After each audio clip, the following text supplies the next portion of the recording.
Halo, nama saya Muhammad Rehan. Saya adalah mahasiswa dari Universitas Sakti jurusan Teknik Pertambangan. Pada kali ini saya akan membahas tentang genesa dan mode bahan galian. Pada genesa dan mode bahan galian akan saya terangkan tentang tipe-tipe endapan yang ada pada soal ujian tengah semester kali ini. Lalu persebarannya atau plot pada peta Indonesia. Oke, langsung saja saya mulai.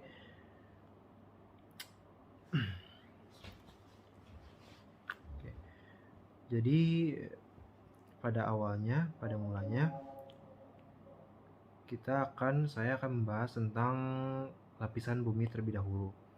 Lapisan bumi terdiri dari 4 lapisan, yaitu ada crust atau kerak bumi, lalu di bawahnya adalah mantel bumi, di bawahnya lagi adalah inti luar bumi, dan di bawahnya lagi adalah inti dalam bumi. Nah,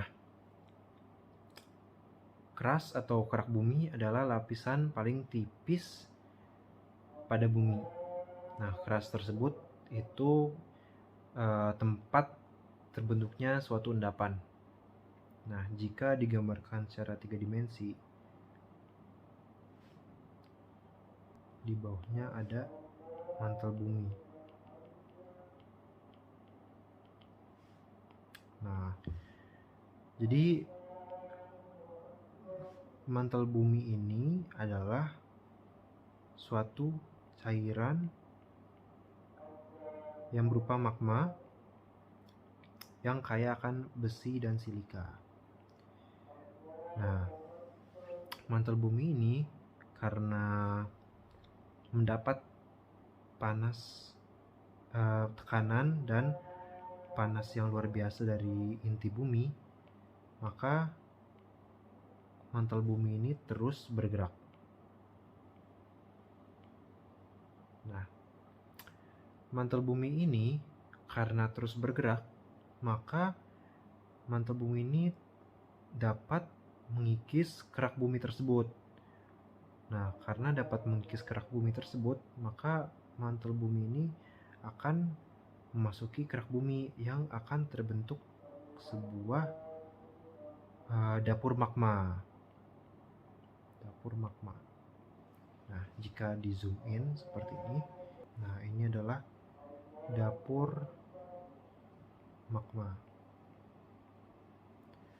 Karena dapur magma tersebut juga dapat mengisi celah-celah pada batuan sekitarnya, maka dapat bercabang atau mungkin dapat menerobos ke atas lebih lanjut dan membentuk gunung api. Nah, karena magma tersebut terus bergerak, tetapi ada juga magma yang berhasil mengkristal. Tidak semua, tapi beberapa magma berhasil mengkristal. Mau di dapur magma itu sendiri, atau di bawahnya, atau di cabangnya, dan lain sebagainya. Oleh karena itu, dapur magma yang mengkristal tersebut itu dinamakan sebagai endapan. Nah, karena endapan tersebut membeku pada tempat yang berbeda-beda dan pada waktu yang berbeda-beda, maka endapan tersebut juga mempunyai banyak jenisnya.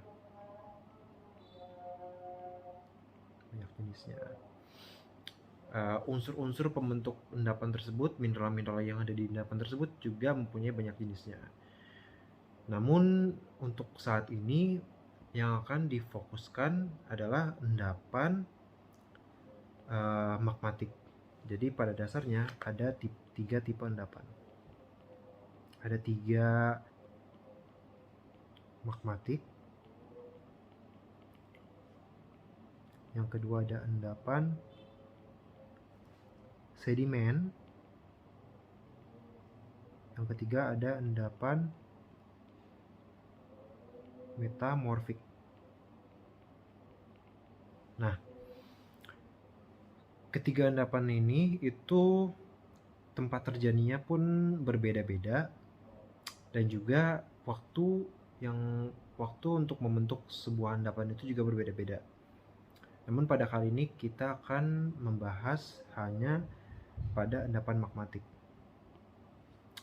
Endapan magmatik itu adalah endapan yang terbentuknya akibat dari berbagai macam proses magmatik, proses yang terbentuk karena kegiatan magma itu sendiri.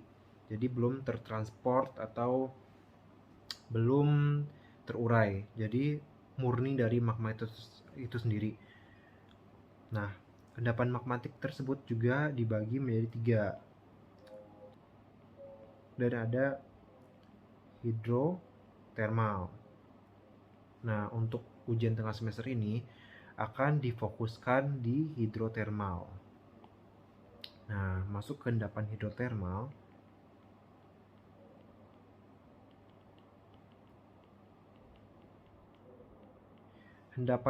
Dan bagaimana cara terbentuknya endapan ini. Nah, jadi pada dasarnya bumi ini terbagi menjadi 2 lempeng. Lempeng samudra itu lempeng yang di atasnya adalah samudra atau air. Lalu lempeng benua ini tempat kita berpijak atau tempat kita tinggal.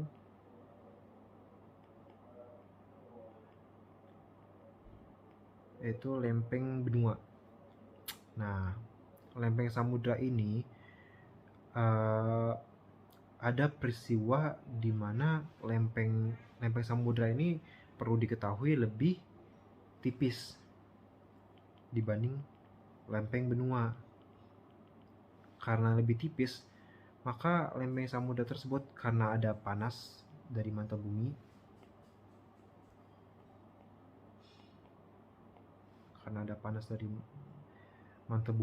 sehingga lempeng samudra ini terus bergerak dan bertabrakan dengan lempeng benua. Karena bertabrakan, karena lempeng samudra ini lebih tipis, maka lempeng samudra tersebut akan masuk ke dalam lempeng benua. Nah, masuk ke dalam lempeng benua ini akibatnya terjadi peristiwa namanya zona subduksi. Nah, karena dia masuk ke dalam, maka air pun juga masuk ke dalam lempeng benua tersebut. Karena yang sudah diketahui itu magma tersebut, ada dapur magma di bawah lempeng benua, maka air tersebut akan bercampur dengan magma. Dia bercampur. Nah, karena dia bercampur dan juga air tersebut merupakan suatu zat yang volatil, gampang menguap, dan juga ada sulfida yang gampang menguap, maka akan menerobos ke atas lempeng benua. Nah, jadi jika digambar ulang yang rapi seperti ini magmanya, maka ada magma yang membeku, yang tercampur air yang membeku pada di bawah lempeng benua tersebut. Nah, ini dinamakan endapan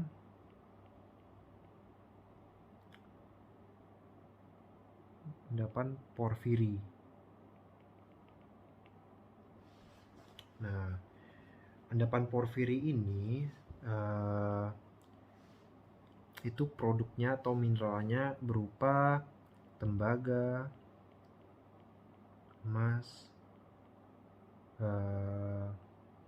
timbal, dan juga perak. Nah, endapan porfiri tersebut juga ada beberapa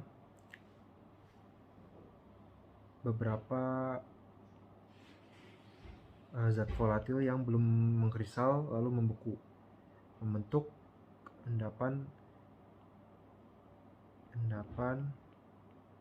epithermal.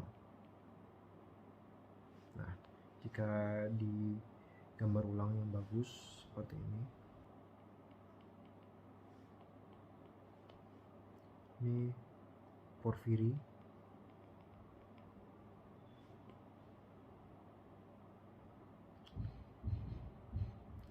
Lalu ini endapan epithermal.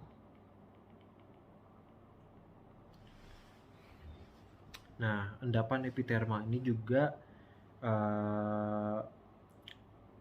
produknya hampir sama dengan endapan porfiri, yaitu emas, perak, tembaga, dan juga timbal.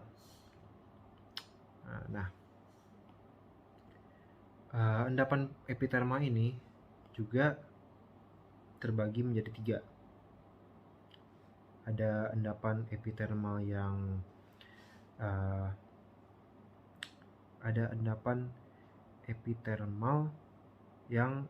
intermediate, ada yang endapan epithermal sulfida tinggi, ada yang endapan epithermal sulfida rendah.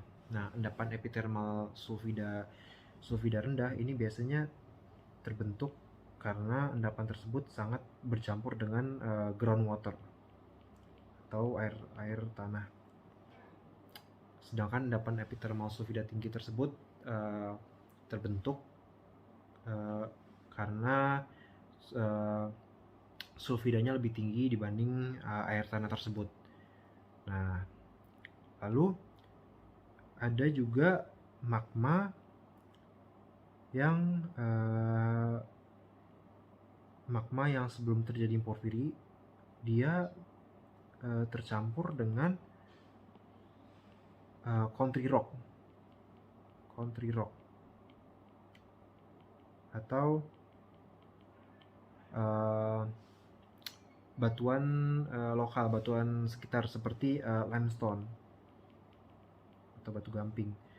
Jadi ada magma yang bercampur dengan limestone, itu akan membentuk yang dinamakan skarn, endapan skarn. Nah, ketiga endapan ini sangat berkaitan. Peta Indonesia harusnya, karena Indonesia adalah termasuk ke negara yang dilalui oleh banyak lempeng, dan juga Indonesia termasuk dalam negara yang dilewati oleh Ring of Fire, sehingga Indonesia terdapat banyak gunung berapi dan juga terdapat banyak gunung-gunung. Nah, sayangnya Indonesia juga wilayah yang terancam terkena dampak gempa yang berlebih. Namun terlebih dari itu, Indonesia juga kaya akan mineral dan bahan galiannya. Nah, ketiga endapan tersebut, endapan epithermal, endapan porfiri,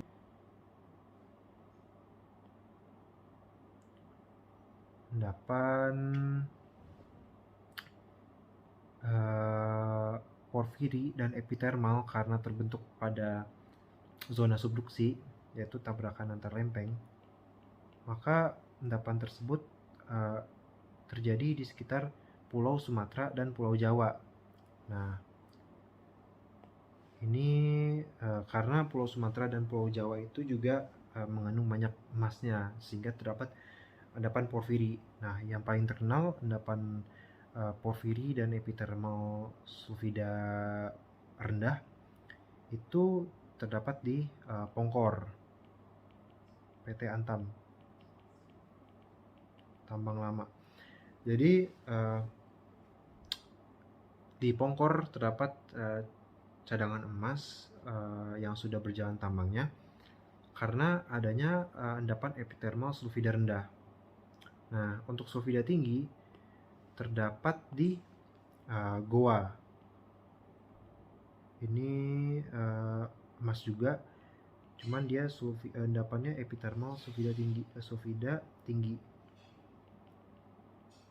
Nah, sedangkan untuk skarn itu produknya adalah biasanya tembaga, emas dan silver juga bisa.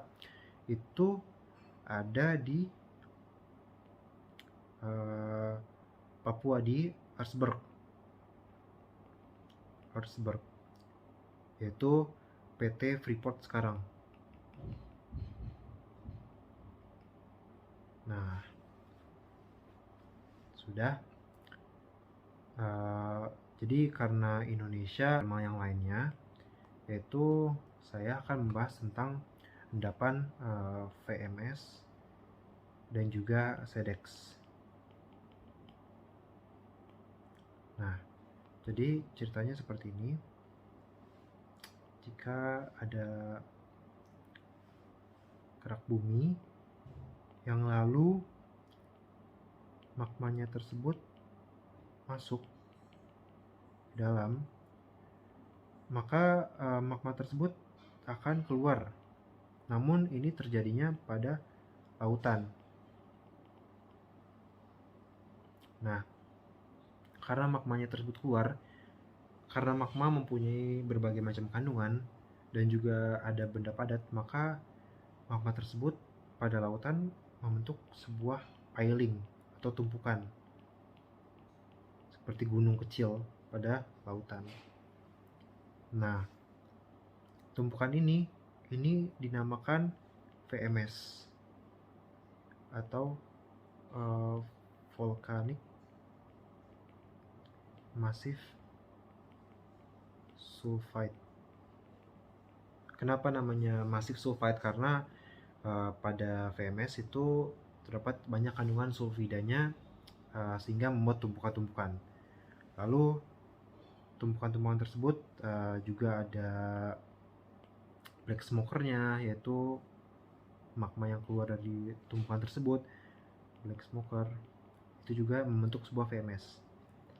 Nah, produk dari VMS itu adalah timbal, kuprum atau tembaga, emas, dan juga perak, sama seperti ketiga endapan sebelumnya. Nah, endapan VMS ini untuk juga dapat memanjang ke atas, maksudnya memanjang secara vertikal, membentuk gunung-gunung di lautan. Oleh karena itu terciptanya sebuah ombak. Nah, VMS itu juga hampir sama dengan SEDEX. Yang bedanya di sini, SEDEX adalah terbentuk pada kerak bumi yang sudah patah sehingga magmanya tersebut keluar dan membentuk sebuah lapisan SEDEX.